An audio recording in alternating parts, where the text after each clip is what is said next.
صلوا على النبي محمد. Tarekah adalah yang pertama menuju jalan Allah Subhanahu wa Ta'ala, disebut Tareqatul Wusul. Nah, untuk menuju kepada Allah pasti harus dituntun, dibimbing oleh yang kenal kepada Allah, disebut para mursyidin, supaya kita dalam perjalanannya tidak belak-belok karena ada yang mimpin.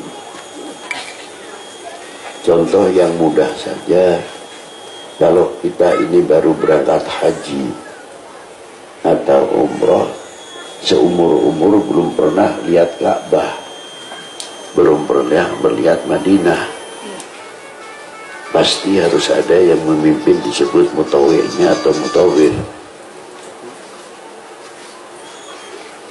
yang nuntun tawaf, yang nuntun sa'i dan lain sebagainya. Ini bagian daripada mursyid yang menuntun umat kenal kepada Allah. Ini inti tarekat.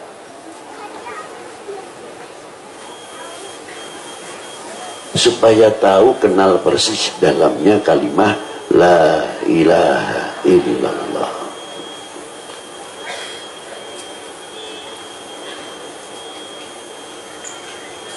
Bagaimana pengikut tarekah ini bisa mencapai martabat sebagaimana Rasulullah SAW bersabda, "Anta'budallah ka'annaka tarah, fa in lam takun tarah fa innahu yarah."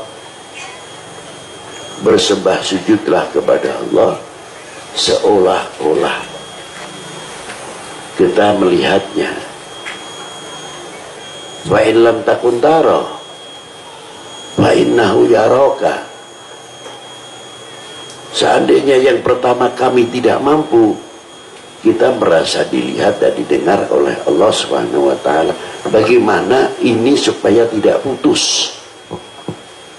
Letaknya di mana? Bukan di mata. Letaknya di mana? Bukan di pola pikir. Letaknya di mana? Bukan di telinga. Letaknya fi qulubina.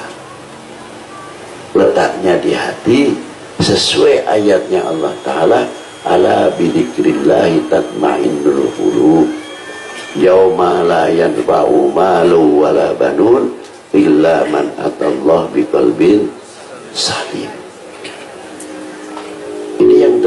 Ini yang terutama. Tapi tidak semudah, karena perlu tarbiyah, perlu pendidikan. Maka ada di dalam tarekat Naqsyabandi Khalidiyah suluknya Naqsyabandiyah, ada yang 10 hari, 20 hari, per hari harus menghatamkan 25.000 zikir. Allah, Allah, Allah, Allah, Allah, Allah, Allah. Terlatih supaya kita betul-betul hati itu mengukir, terukir dengan kalimat Allah, Allah, Allah, Allah, sehingga melahirkan bahwa kita itu dilihat dan didengar oleh Yang Maha Kuasa. Ada yang dengan cara zikir jahar, ada lagi yang macam-macam dalam segala cara yang tidak bertentangan dengan ajaran Alkitab was Sunnah wassalafun as-salihin, para salaf yang mengetahui lebih jauh tentang isi Al-Quran. Quran bukan dogmatis, tapi dogma yang sangat universal.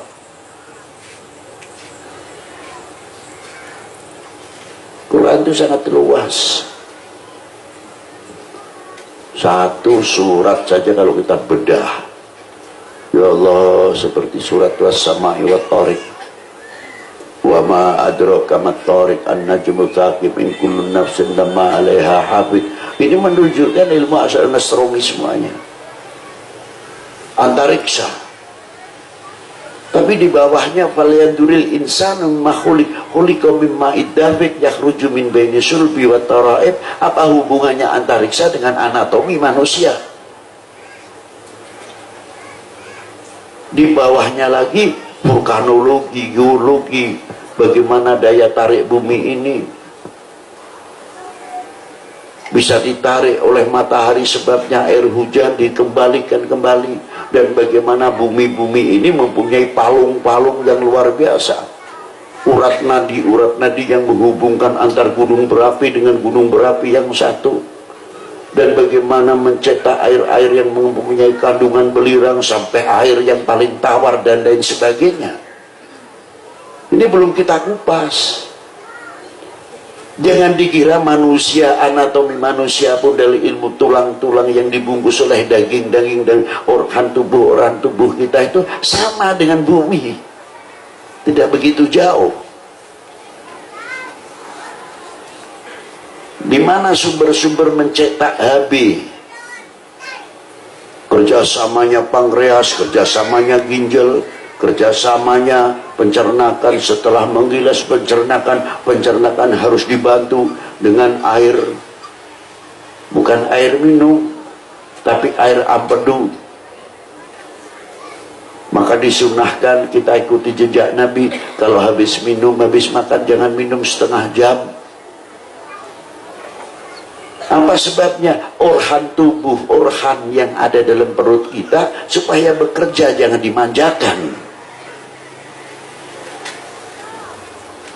Akibatnya organ tubuh kita yang selalu kita manjakan, darah tinggi yang muncul, diabetes yang muncul, itulah yang ada. Coba kita ngikuti al-Islamu sehat, as-sumu tasihu. Coba puasa yang pokok Ramadan, tapi puasa yang lain Senin Kemis. Puasa yang lain kita diajari membersihkan organ tubuh dengan melalui Senin Kemis. Ada yang puasa Daud, supaya bejana kita, perut kita itu bersih dari pengaruh-pengaruh makanan, endapan makanan yang akhirnya tidak sehat. Endapan itu semakin tebal di dalam organ tubuh kita, di dalam pencernaan ini, yang mampu bisa membakar kerak-kerak yang ada di dalam pencernaan kita, illa bisaumi Ramadan atau pesaumu sunnatun Nabi sallallahu alaihi wasallam. Kalau tidak dengan puasa wajib, dengan puasa sunnah, kita akan menetralisir apa yang ada di setiap pencernaan kita supaya sehat.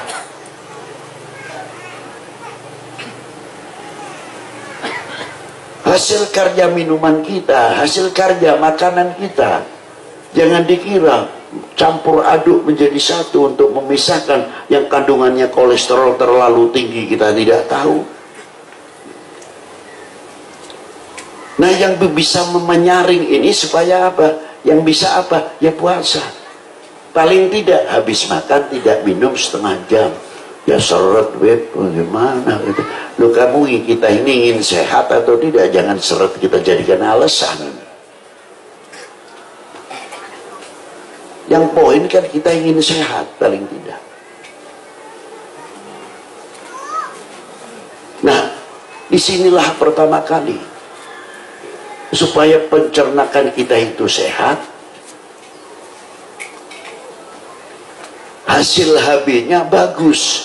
Asalnya hasil kerjasama antara pankreas, ginjal, sehingga di orbit masuk ke liver yang menjatah ke jantung, terus ini tugasnya liver. Tapi kalau liver sudah terkontaminasi, karena seorang biasanya kalau sudah kena penyakit diabetes, yang satu ditekan, yang satu dimanjakan, nggak sadar.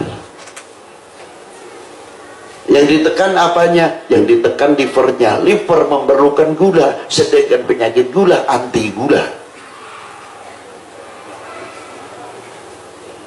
Ini harusnya bagaimana? Tengah-tengah. Kalau pagi biasa minum manis kenapa? Kok takut? Supaya apa? Liver kita terjaga dengan baik. Nah, sore jangan. Nah, ini istimewanya Islam itu tidak mengajarkan hanya bacaan wiridan aja, tidak. Islam mengajarkan kita sehat.